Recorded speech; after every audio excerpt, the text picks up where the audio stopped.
رومی رحمۃ اللہ لکھا ہے حضرت عیسیٰ علیہ السلام کے دور کا۔ آپ فرماتے ہیں کہ حضرت عیسیٰ کے پاس ایک شخص آیا تو اس نے کہا مجھے جانوروں کی بولیاں سکھا دے۔ جناب عیسیٰ علیہ السلام فرمانے لگے، یا حضرت موسیٰ علیہ السلام فرمانے لگے، بھئی تو جس طرح بھی ہے نا تو اسی طرح ہی اچھا ہے، جو کام تیرے اختیار میں نہیں ان میں مداخلت نہ کر، جو کام جس کا ہے اسی کو ساجے، تو مداخلت میں کر لگا نہیں، مہربانی کرے۔ آپ نے فرمایا چلو ٹھیک ہے، سکھا دیتے ہیں۔ وہ آدمی گھر کے اندر بیٹھا تھا تو جانور رکھے ہوئے تھے، گھوڑا تھا، گائے تھی، بکری تھی، بلی تھی، کتا تھا، چند جانور تھے۔ تو چھوٹی سی کوئی چیز گری ہوئی تھی تو کتا کھانے لگا تو بلی نے پہلے کھا لی۔ اس نے کہا مجھے تو کیوں نہیں کھانے دیا، ساری کھا گیا ہے۔ تو بلی کہنے لگی فکر نہ کر، تمہارے مالک کا گھوڑا کل مر جائے گا، بڑا ذرا گوشت ہوگا، کھا لینا۔ مالک نے بات سن لی، وہ بڑا سمارٹ بنا، گھوڑا رات کو ہی بیچ آیا، اگلے گھر جا کے مر گیا۔ اب اگلے دن بلی اور کتا پھر بات کر رہے ہیں تو کتا کہتا ہے تو بڑی جھوٹی ہے، تو نے کل کہا تھا گھوڑا مرے گا، وہ تو مرا ہی نہیں۔ کہنے لگی چل فکر نہ کر، آج گائے مرے گی۔ اس نے سن لیا اور گائے بھی چھوڑ آیا۔ پھر اس نے کہا تو بڑی جھوٹی ہے، تو نے کہا تھا گائے مرے گی، کوئی نہیں مری۔ کہنے لگی فکر نہ کر، آج بکری مرے گی۔ اس نے سن لی، بکری بھی چھوڑ آیا۔ مولا رومی رحمۃ اللہ تعالیٰ علیہ فرماتے ہیں کہ بلی بڑی مایوس بیٹھی ہے تو دوسرا جانور کتا اس سے پوچھتا ہے کہ تو آج بڑی پریشان ہے، کیا ہوا؟ بڑے تو جھوٹ بولتی تھی، آج بڑی مایوس ہے۔ کہنے لگی پریشان اس لیے ہو کہ آج ہمارے مالک کی روح پرواز کر جائیں گے۔ بکری تو چھوڑ آیا تھا، گائے تو چھوڑ آیا تھا، گھوڑا تو چھوڑ آیا تھا، اپنے آپ کو کہاں چھوڑ کے آتا؟ حضرت اسرائیل علیہ السلام سے بھی کچھ چھپ سکتا ہے۔ اب بڑا پریشان ہوا، حضرت عیسیٰ علیہ السلام کی خدمت میں، حضور مہربانی کرے، وہ تو باتیں کر رہے ہیں جانور کہ میری باری ہے۔ تو آپ فرمانے لگے تجھے کہا تھا تو جس حال میں ہے اسی میں رہ، آگے بڑھ کے مداخلت نہ کر، اپنے دائرہ کار کے اندر رہ، تو آگے بڑھا ہے، تو مرضی کا رزلٹ چاہتا تھا۔ کہا حضور مہربانی کرے، اب ہوگا کیا؟ آپ فرمانے لگے تیرے گھر کے اندر ایک شخص کی موت لکھی ہوئی تھی، گھوڑے کا وقت آیا تو اسے چھوڑ آیا، اب وہی موت جب گائے پہ آئی تو اسے چھوڑ آیا۔ اب تو نے تو سمجھا کہ میں نے وہاں سے بھی لاکھ بچا لیا ہے، یہاں سے بھی 80,000 بچ گیا ہے، بکری کی باری آئی تو نے وہ بھی 30,000 بچا لیا۔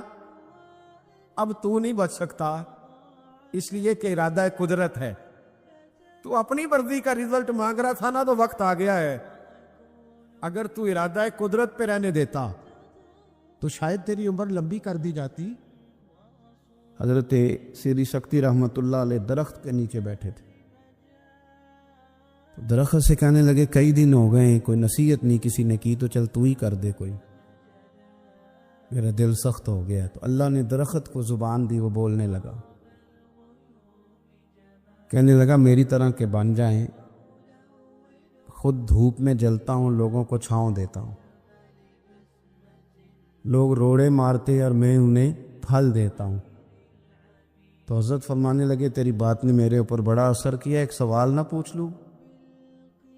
کہنے لگا پوچھ لیں۔ تو فرمانے لگے تو اتنا ہی اچھا ہے تو تیرا انجام کیوں نہیں اچھا؟ جب تو خشک ہو جاتا ہے تجھے جلا ہی دیا جاتا ہے۔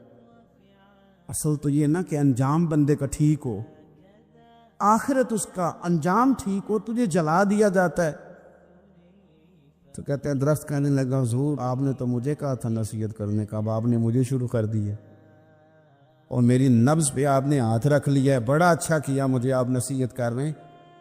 کہنے لگا حضور میرے اندر بڑی خوبیاں ہیں پر ایک خامی ہے، جس وجہ سے میرا انجام ٹھیک نہیں ہوتا، میرے پاس استقامت کوئی نہیں، ادھر کی ہوا ہوتی ہے میں بھی ادھر کا ہی ہو جاتا ہوں، اگر کہیں استقامت ہوتی تو پھر میرا یہ انجام نہ ہوتا۔ استقامت اختیار کریں زندگی کے اندر، استقامت جو ہے وہ انسان کا انجام ٹھیک کرتی ہے۔ تیرا جو توکل ہے وہ مضبوط ہونا چاہیے، تیرا بھروسہ اپنے رب کی ذات، تو غافل ہو گیا اللہ سے، تو نے اسباب پر بھروسہ سارا کرنا شروع کر دیا. اسباب اختیار کیے جاتے ہیں, بھروسہ رب کریم پہ کیا جاتا ہے. دینے والا, عزت بھی اللہ دے گا, رزق بھی اللہ دے گا. بلکہ امام غزالی رحمۃ اللہ علیہ نے تو حدیث لکھی ہے, آپ فرماتے ہیں کہ نبی پاک صلی اللہ علیہ وسلم نے فرمایا جس نے بندوں سے عزت تلاش کی رب اسے رسوا کر دے گا. جو سیاست کر کے عزت حاصل کرنا چاہتا ہے, جو اس طرح کا ماحول بناتا ہے کہ میں کوئی ایسے کام کروں کہ لوگ میری واہ واہ کریں, لوگوں سے عزت کا حصول کرنے والے کو رسوا کر دیا جاتا ہے. عزت در اصل وہی ہے جو رب کریم عطا فرماتا ہے. میرے عزیز دوستو, آپ اپنی توجہ, دل کی توجہ, روح کی توجہ اپنے مالک کی جانب جب کر لیتے ہیں, غفلت کا پردہ اتار دیتے اور ہر وقت غلبہ رکھنا پیسوں کا, ہر وقت اسی میں سوچنا, اسی میں محو ہو جانا, پھر آپ کا ذہنی نقصان ہوتا ہے. پھر آپ کی روح جو ہوتی ہے وہ بے چین رہنے لگتی ہے. پھر ایسے بھی غریب دیکھے جن کے پاس پیسے ہیں, پیسوں کے علاوہ کوئی شے بھی نہیں. پھر ایسے بھی تنگ دست دیکھے کہ جن کے پاس جائیدادیں بڑی ہیں اور ان کے پاس رات کو سکون سے سونے کے لیے وقت کوئی نہیں. عزیز بھائی, حضرت ویس کرنی رضی اللہ تعالیٰ عنہ کی ملاقات ہو گئی حضرت حرم بن حیان کے ساتھ. یہ بھی تابعی ہیں. تو حضرت حرم بن حیان رحمۃ اللہ علیہ کہتے ہیں یہ نا ہم تو خیر بڑی ساری باتیں سنتے ہیں تو نصیحت نہیں نہ حاصل کرتے. ویسے بھی یہ دور تقریریں کرنے, تقریریں سننے کا ہے. جو عمل کرنے والے لوگ تھے ان کا کیا طریقہ تھا کہ وہ ایک دو جملہ ہی کافی تھا. علم و بس کری ہو یار, وہ ایک کو یارفتے نہیں درکار. جملہ ایک بھی تیرے لیے کافی ہے, لیکن شرط یہ کہ تو عمل کا ارادہ رکھتا ہو, تیرا خیال ہو کہ عمل کرنا. وہ لوگ نا مختصر سی باتیں کرتے, مختصر سی نصیحتیں کرتے, لیکن وہ عکس جلدی کرتے, اس میں سے اپنے لیے خیر جلدی تلاش کرتے.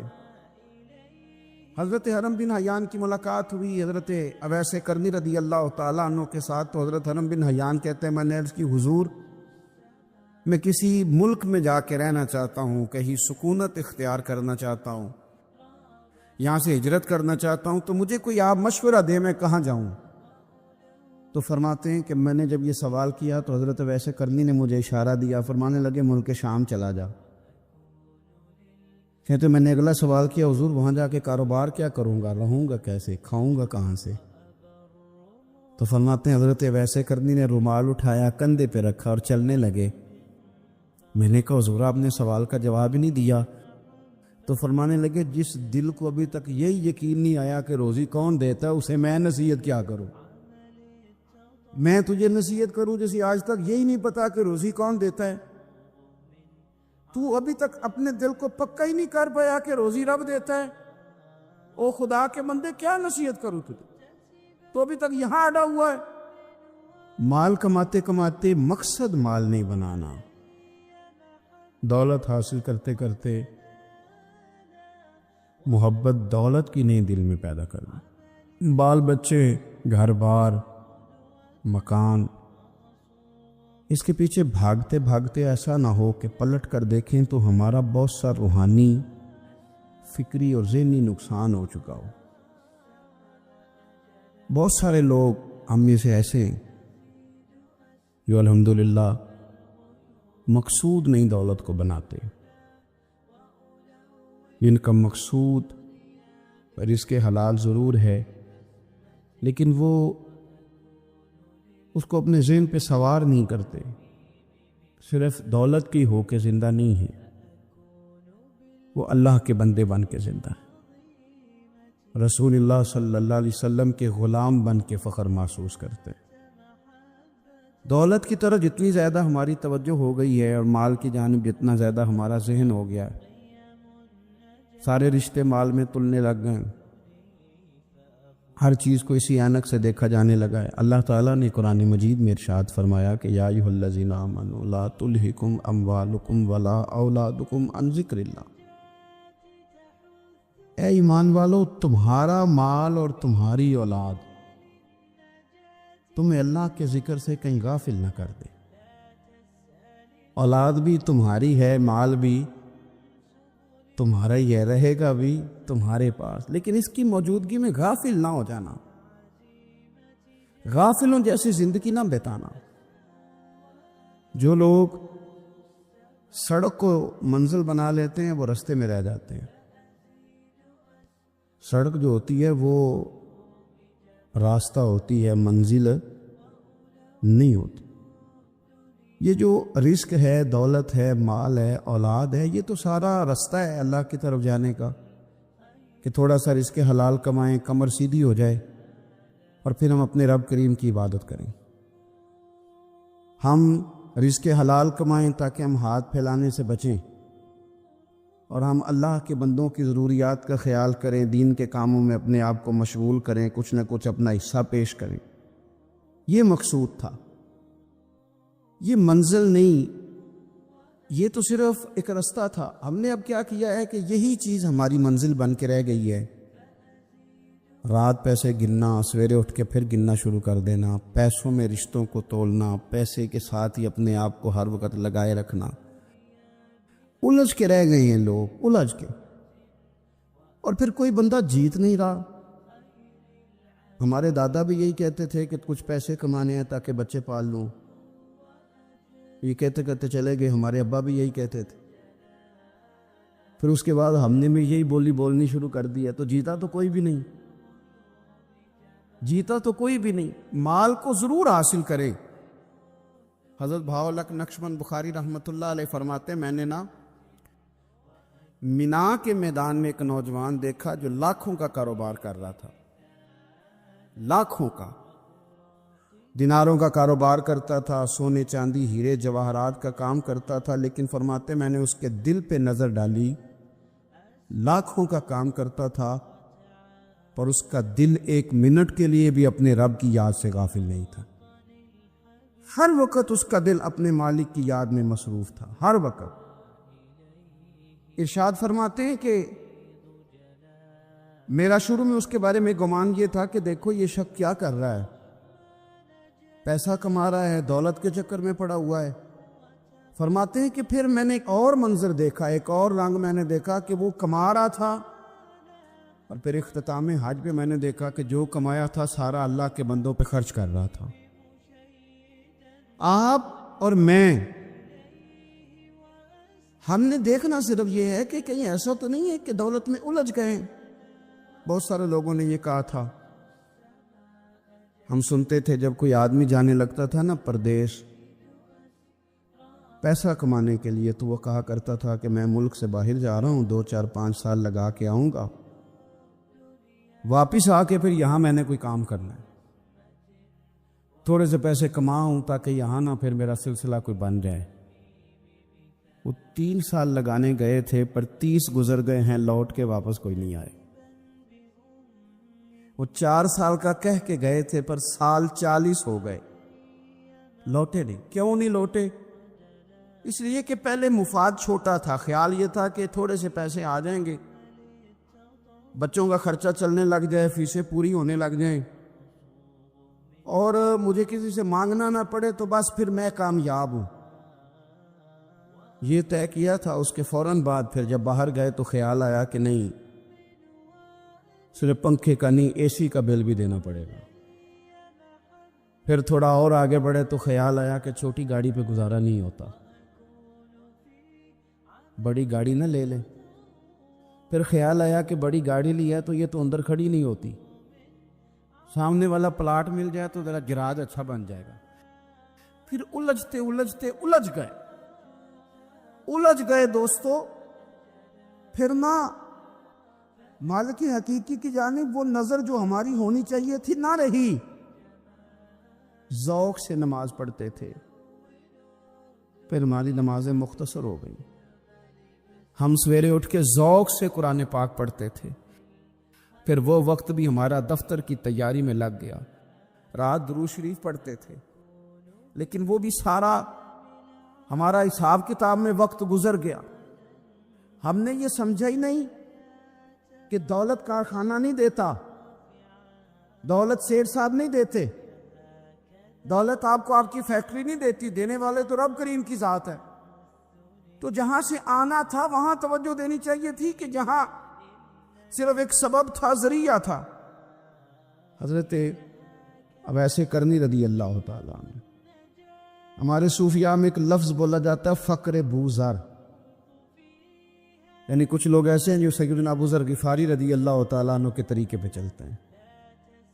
ایک لفظ بولا جاتا ہے فقر بوذر، کچھ لوگ فقر بوذر کے قائل تھے، اسی مزاج کے قائل تھے حضرت سیدنا اویس کرنی رضی اللہ تعالیٰ۔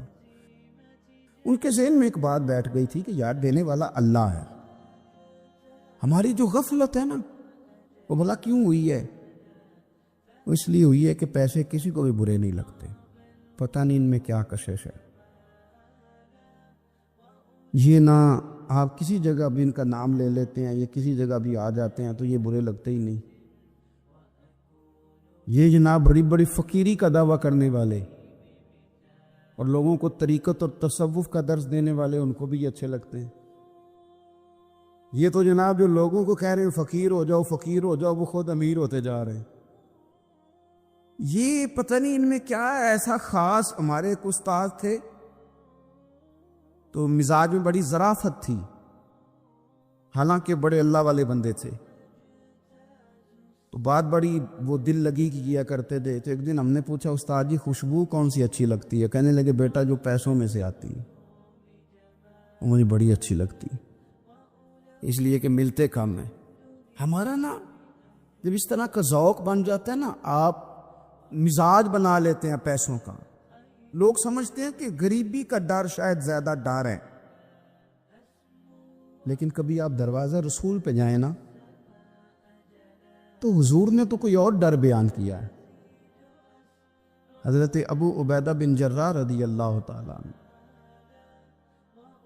بحرین سے نا مال لے کے آئے بہت سارا، حضور نے بھیجا، جزیہ لینے گئے یا مال غنیمت کا کچھ مال تھا، آپ لے کے مسجد میں آئے تو لوگوں کو پتہ چل گیا کہ آج مال آیا ہے۔ اب سب کو حصہ ملتا تھا اس میں سے، بدریوں کو زیادہ ملتا تھا، باقی لوگوں کو بھی ملتا تھا۔ تو فجر کی نماز کے بعد لوگ گھروں کو جایا کرتے تھے، لیکن آج پتہ چلا نا مال آیا ہے، تو یہ سیاستہ میں حدیث موجود ہے، سب لوگ مسجد میں بیٹھے رہے۔ حضور علیہ السلام نے فرمایا تمہیں پتہ چل گیا مال آیا ہے؟ عرض کی حضور ہاں۔ فرمایا تمہیں بانٹنے لگے ہیں، دینے لگے ہیں۔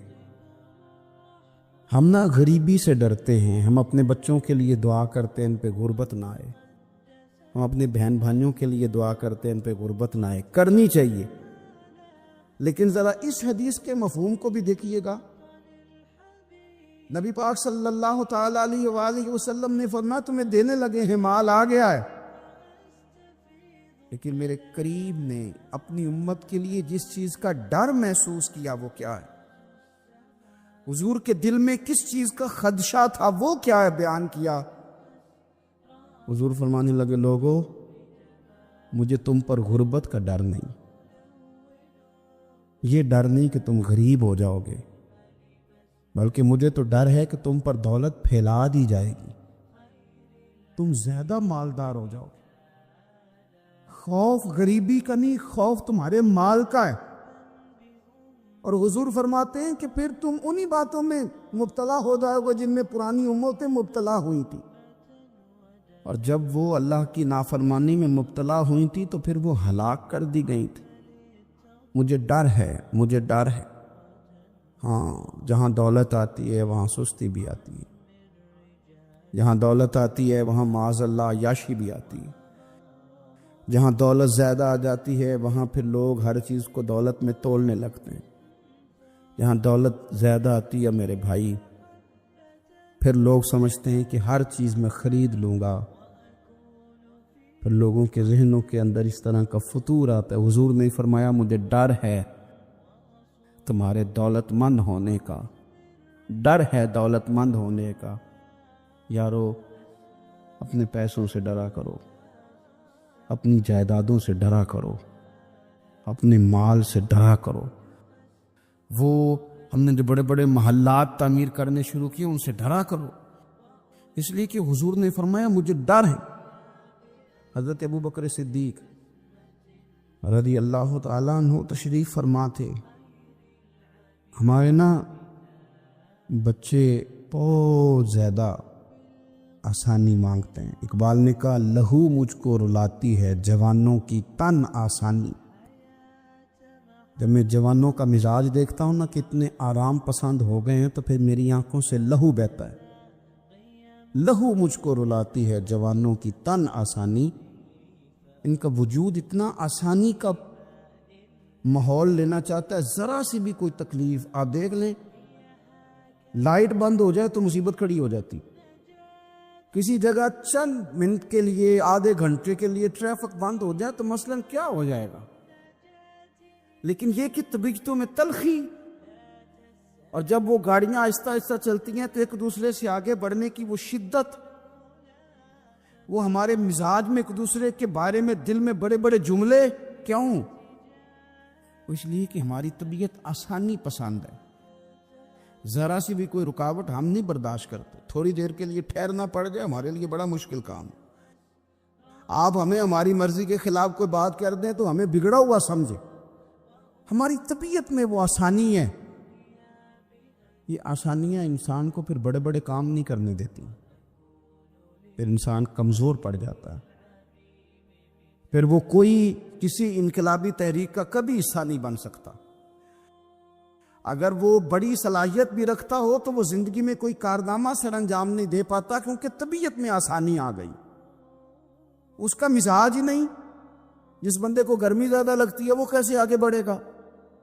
یہ سیٹھوں کے بیٹے, مالداروں کے بیٹے, پیروں کے بیٹے, بڑے بڑے جناب مشائخ کے صاحبزادگان الا ماشاءاللہ آگے نہ بڑھنے کی وجہ کیا ہے؟ صرف یہ ہے کہ طبیعت کا تقاضا یہ ہے کہ ایک آدمی نے رومال پکڑا ہے, دوسرے نے جوتا پکڑا ہے, تیسرا گاڑی کھول رہا ہے. جب آپ اس قدر زیادہ ان کو آسانیوں میں مبتلا کر دیتے ہیں پھر ان کے لیے جہاد کرنا, میدان میں نکلنا ممکن ہے. حضرت یوسف علیہ السلام کے بھائیوں نے کہا کہ سمجھ تو آ گئی ہے ہمیں کہ ہم نے زیادتی کی, ظلم کیا, اب کرنا کیا ہے؟ تو جناب یوسف کہنے لگے کچھ بھی نہیں کرنا, جاؤ تمہیں معاف کیا. معافی مل گئی. انہوں نے کہا کہ ہمیں تو معافی مل گئی, تو ابا جی تو رو رو کے ان کی بصارت کم ہو گئی آنکھوں کی. ماں بڑا پیار کرتی ہے پر بیٹے سے جو باپ پیار کرتا ہے اس کا بھی اندازہ کوئی نہیں کر سکتا. کوئی نہیں کر سکتا. دیکھیں نا, اللہ کے نبی حوصلے والے, صبر والے ہوتے ہیں, پر بیٹے کی جدائی بین اللہ کے نبی نے بھی اتنے آنسو بہائے, اتنے آنسو بہائے بیٹے کی جدائی میں کہ نظر آنا کم ہو گیا. بصارت. بیٹے کو ابا جب بھی فون کرتا ہے پردیس میں کہ تو آ جا چند گھڑیوں کے لیے, میرا پتہ کوئی نہیں. کہتا ابا جی بس ایک کاغذ رہ گیا, میں آیا. جب ابا جی پردہ کر لیتے ہیں تو کہتے ہیں اس کو برف میں لگا دو, میں 3 دنوں کے بعد آ جاؤں گا. اب کیا فائدہ؟ اب تو رہ ادھر ہی, اب کوئی پڑھ دے گا جنازہ بھی. اب تو آ کے میں نے منہ دیکھنا ہے تو کیا ہوگا اس سے؟ اب تو نبی پاک کا حکم ہے جب کوئی انتقال کر جائے تو جلدی دفن کرو. اب تیری ماں نے ساری زندگی آنکھیں دروازے پہ لگی رہیں کہ اللہ کرے وہ آ جائے. اس وقت تو تجھے خیال نہیں آیا, تو تجھے کاغذوں سے پیار رہا, تو اب کس بات کا انتظار؟ حضرت یوسف علیہ السلام سے بھائی کہنے لگے کہ جناب یعقوب کو نظر آنا کم ہو گیا ہے, ان کا کیا کرے؟ تو قرآن ہے بھائی, قرآن. میں نے کہا یا ہمیں سمجھا دو یا ہم سے سمجھ لو نا بھائی, ہم سے ہی سمجھ لو. یہ کس آیت کا بتاؤ, کیا ترجمہ کریں بتاؤ. اور تم بلڈوزر چلاؤ حضرت علیمہ کے گھر پہ تو ہم چپ رہیں. یہ بھی کس طرح ہو سکتا ہے؟ حضرت یوسف کے بھائیوں نے کہا کہ ابا جی کی آنکھوں کی بینائی کم ہو گئی ہے, اب کیا کرے؟ قرآن ہے. کہنے لگے اذهبوا بقمیصی, یہ میری قمیض لے جاؤ. حضرت یوسف کہتے ہیں یہ میرا کرتا لے جاؤ, میری قمیض لے جاؤ. ھذا فالقوہ علی وجہ ابی یاتی بصیرا, میرا کرتا لے جاؤ, میرے ابا کے چہرے پہ ڈال دینا, ان کی آنکھوں کو اللہ روشن فرما دے گا. اگر حضرت یوسف علیہ السلام کے وجود سے کرتا لگے تو آنکھیں روشن ہو جائے, تھوڑی دیر کرتا ان کے وجود سے لگے تو آنکھیں روشن ہو جائے. اور جناب حلیمہ کے کمرے میں، حجرے میں، گھر میں تو 4 سال میرے نبی گھومتے رہے، وہاں آرام کرتے رہے، وہاں تو حضرت جبریل ان کا دیدار کرنے آتے رہے، وہاں تو فرشتے اس گھر کو جھک جھک کر دیکھتے رہے. وہ مکان جنت نظیر جہاں اللہ کی ساری رحمتیں برستی رہیں، اس میں تبرک ہی کوئی نہیں، اس میں برکت ہی کوئی نہیں. آؤ، یہ تو بات ہے نا حضرت یوسف علیہ السلام کی، بخاری مسلم. میں نے کہا کہ یار یہاں تو یہ حدیث علیحدہ کر،